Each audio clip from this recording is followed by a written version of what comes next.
অতিরিক্ত প্রস্রাব হওয়া, ঘন ঘন প্রস্রাব আসা, অতিরিক্ত ক্ষুধা পাওয়া, অতিরিক্ত পিপাসা পাওয়া, ঘন ঘন ইনফেকশন হওয়া, যেগুলা ইনফেকশন হলে এটা সারতে দেরি হওয়া, আপনার পরিবারে যদি কারো ডায়াবেটিস থাকে, অতিরিক্ত স্থূলতা, এই সকল সমস্যা থাকলে আপনার ডায়াবেটিস পরীক্ষা করে নেওয়া উচিত।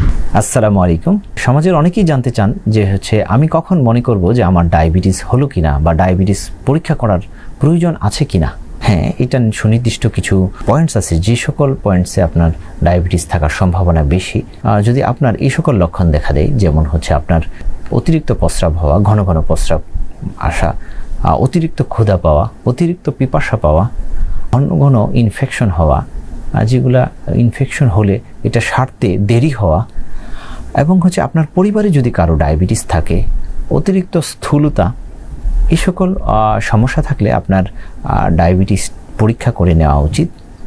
এবং ডায়াবেটিস পরীক্ষার ক্ষেত্রে আমাদেরকে ডাক্তারের পরামর্শ নেওয়া উচিত। শুধুমাত্র একটি র্যান্ডম ব্লাড সুগার চেক করেই আপনি শান্ত থাকা উচিত নয় যে ডায়াবেটিস নাই। যদি এই সকল লক্ষণ থাকে তাহলে আমরা যে ওজিজিটি নামে একটা টেস্ট বলি, গ্লুকোজ খাইয়ে দিয়ে তার রক্তে শর্করার পরিমাণ নিরূপণ করা হয়, উক্ত টেস্টটি করা উচিত।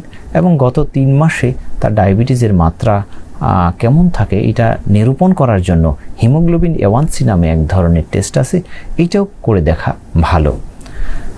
তবে যে সকল রোগীরা প্রি ডায়াবেটিস মানে ডায়াবেটিস হওয়ার ঝুঁকিতে আছেন হিসেবে সাব্যস্ত হন, তাদের ক্ষেত্রে কিছু কিছু বিষয় আমি মনে করি খুব ভালোভাবে মেনে চলা উচিত।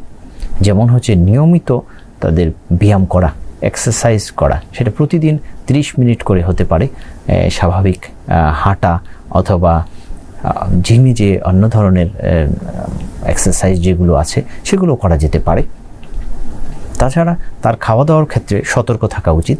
যেমন মিষ্টি জাতীয় সকল খাবার পরিহার করা, ভাজা, তৈলাক্ত, ফাস্টফুড এগুলো অ্যাভয়েড করা, প্রচুর পরিমাণে শাকসবজি, আঁশযুক্ত খাবার খাওয়া, এবং প্রয়োজনে যদি কোনো লক্ষণ দেখা দেয় ডায়াবেটিসের বা কোনো ইনফেকশন হলে ভালো হতে না থাকে, পুনরায় ডাক্তারের পরামর্শ নেওয়া।